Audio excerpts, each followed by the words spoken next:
नमस्कार, मैं हूं आरती सिंह रावत बालाजी मीडिया से और आज हम बात करने जा रहे हैं गुरु हरकिशन हॉस्पिटल के डॉक्टर मनदीप सिंह जी से। तो सर, आपका हमारे बालाजी मीडिया में बहुत बहुत स्वागत है। और मैं आपसे पूछना चाहूँगी कि आज आपने अभी रिसेंटली एक ऑपरेशन किया है जस्ट, तो कैंसर जो कि माउथ कैंसर का ऑपरेशन किया, आप उसके बारे में क्या बताना चाहेंगे?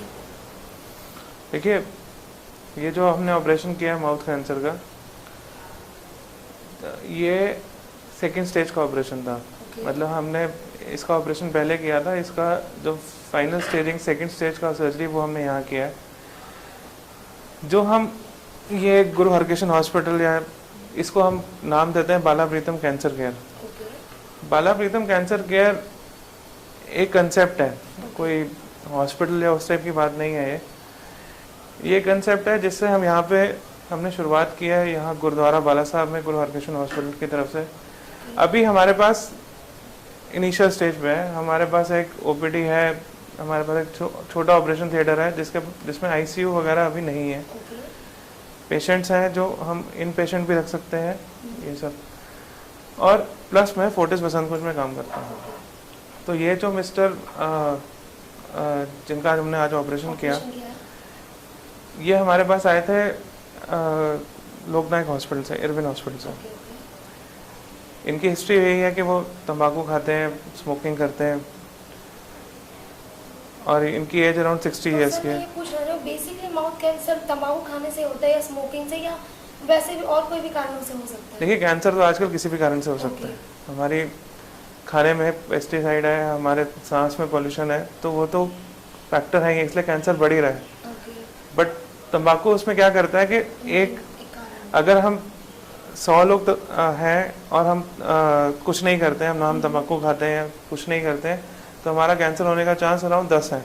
अगर 10 लोग तंबाकू खाते हैं तो उसमें से 4 या 5 को कैंसर हो जाएगा। ऐसा नहीं है कि सारे लोग तो तंबाकू खाएंगे, सारे लोग जो शराब वगैरह पिएंगे उनको कैंसर होगा। कुछ लोगों को होता है, कुछ लोगों को नहीं होता है। तो इसीलिए जो तंबाकू का काम भी है या तंबाकू की मार्केट भी है, वो सब चलती रहती है, क्योंकि कुछ लोगों को कैंसर होता है, कुछ को नहीं होता है। तो सर, मैं बेसिकली आपसे जानना चाहूँगी, लाइक कैंसर क्या है? वैसे एक चीज़ आप क्या कहना चाहेंगे अपने शब्दों में, कैंसर क्या है? एक कर्क रोग। कैंसर जो है वो हमारा शरीर का अपना ही करना है जो खराब हो जाता है। कोई बाहर से कोई इन्फेक्शन कुछ कारण में होता है, कुछ कैंसर कुछ लोगों में नहीं होता है, बट हमारे शरीर का अपना ही करना है जो खराब हो जाएगा। जैसे जो मुंह का हिस्सा है, वो हम तंबाकू खाते रहते हैं, ये सब खाते रहते हैं, तो वो हिस्सा जो है वो उस पर रगड़ाई लगती है। जो इंग्रेडिएंट हैं उसके अंदर कैल्शियम है, मिट्टी है और मसाले हैं, उसकी वजह से वो बार बार उस पर असर पड़ता है। जब वो असर पड़ता है तो उसके बाद वो जो सेल है, जो हमारे मुंह के अंदर जो मुकोजा है उसका सेल है, वो सेल में चेंज आएगा। तो बॉडी उसको ठीक करने की कोशिश करती है, वो फिर ठीक हो जाता है। हम फिर खाते रहते हैं, वो फिर ख़राब होता है, वो फिर ठीक होता है। इस तरह से वो धीरे धीरे एक प्रोसेस बन जाता है। एक स्टेज पे क्या होता है कि वो जो टिश्यू है, जो सेल है, वो ख़राब हो जाएगा और वो फैलने लगेगा। तो सर, आप हमें बताना चाहेंगे कि इंडिया में कैंसर कितने लेवल पर है, मतलब कितने लोगों को, एक परसेंटेज के हिसाब से कुछ समझाना चाहेंगे? देखिए, कैंसर एक बड़ी जनरल टर्म है। कैंसर का मतलब मुंह का कैंसर, ब्लड कैंसर, स्तन का कैंसर, नीचे बच्चेदानी का कैंसर, पेट का कैंसर, तो कैंसर, ब्रेन कैंसर। तो कैंसर एक बहुत बड़ी टर्म है, तो इसका हम एज सच डेटा बोलना बहुत मुश्किल है। बट इंडिया में कुछ कैंसर्स काफ़ी ज़्यादा हैं, जैसे मुंह का कैंसर काफ़ी ज़्यादा है इंडिया में इस टाइम। जो दुनिया में जो मुंह का कैंसर है, इंडिया में इस टाइम सबसे ज़्यादा है। हमारे यहाँ कम से कम हर साल 2 लाख रजिस्टर्ड, मतलब जो हमारी कैंसर रजिस्ट्री है वो ये बताती है कि 2 लाख हर साल नए लोगों को कैंसर होता है, मुंह का कैंसर होता है।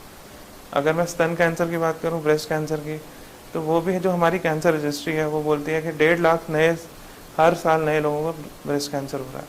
तो कैंसर इस टाइम इतना फैला हुआ है। तो सर, आप इसके कैंसर्स के जो लक्षण होते हैं वो बताना चाहेंगे कि कैसे पता लगता है, इसके कौन से ऐसे लक्षण होते हैं जिनसे हमें पता लग सके कि इस इंसान को कोई मेल है, फीमेल है, कि उसको कैंसर है? जैसे हमारे यहाँ जो मेन 3 कैंसर हैं जो इस टाइम इंडिया में सबसे ज़्यादा है, वो है एक मुंह का कैंसर जो मेल्स में सबसे ज़्यादा है।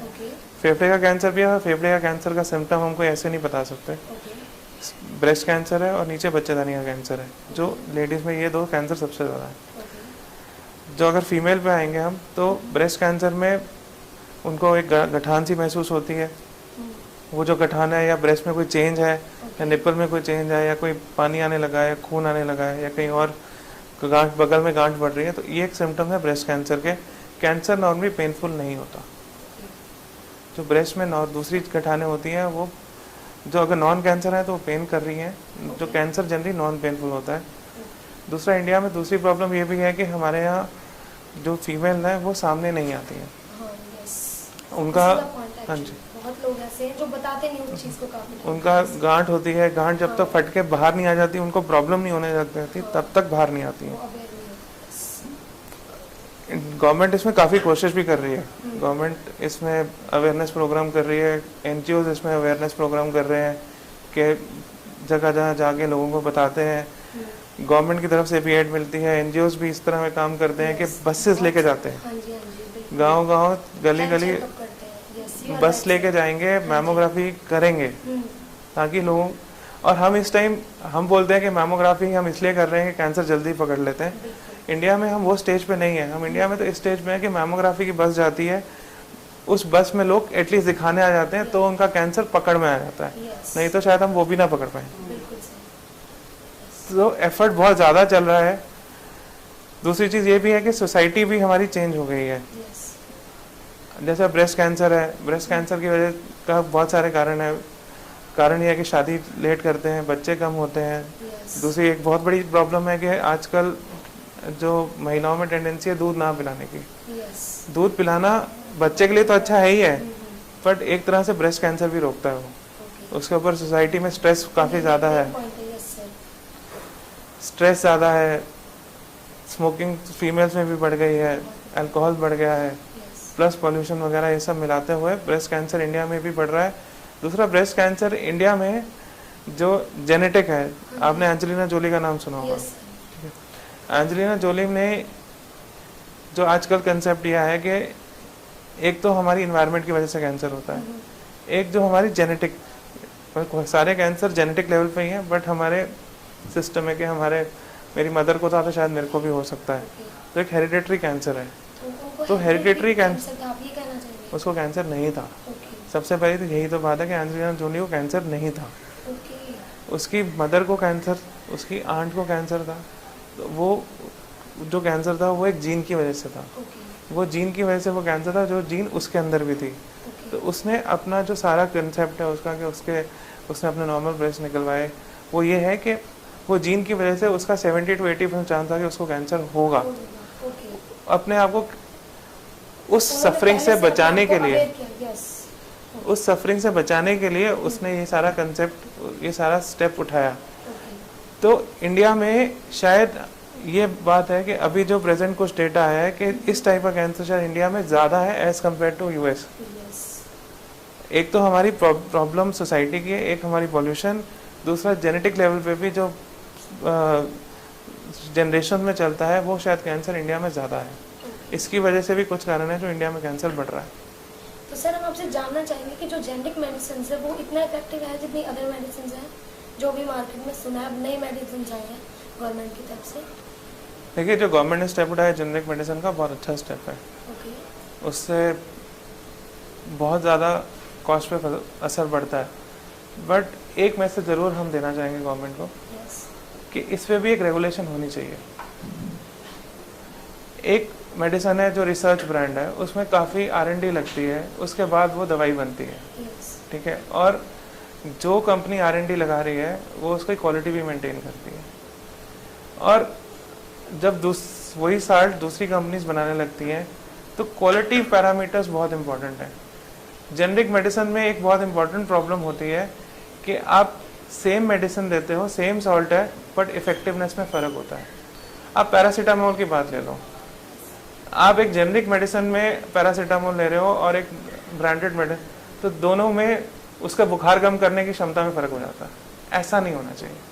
आप जेनरिक मेडिसिन पे रेगुलेशन लाओ कि उसको भी उतनी ही क्वालिटी मेंटेन करनी है जितनी ब्रांडेड है, तो बहुत ही अच्छा कंसेप्ट है। इससे कॉस्ट ऑफ ट्रीटमेंट बहुत फ़र्क पड़ेगा, बट इसमें भी एक रेगुलेशन होना चाहिए। ये बिना रेगुलेशन पे अगर जाएंगे तो जेनरिक मेडिसिन के नाम पे लोग भी तो मरीज ज़्यादा सफ़र भी कर सकता है कि वो जेनरिक मेडिसिन खा रहा है, उसको असर ही नहीं आ रहा उस चीज़ का, फिर उसके बाद फिर वो दूसरी मेडिसिन खा रहा है, फिर तीसरी मेडिसिन खा रहा है, जबकि वो सिंपल ब्रांडेड मेडिसिन खा लेता तो शायद वो ठीक हो जाता।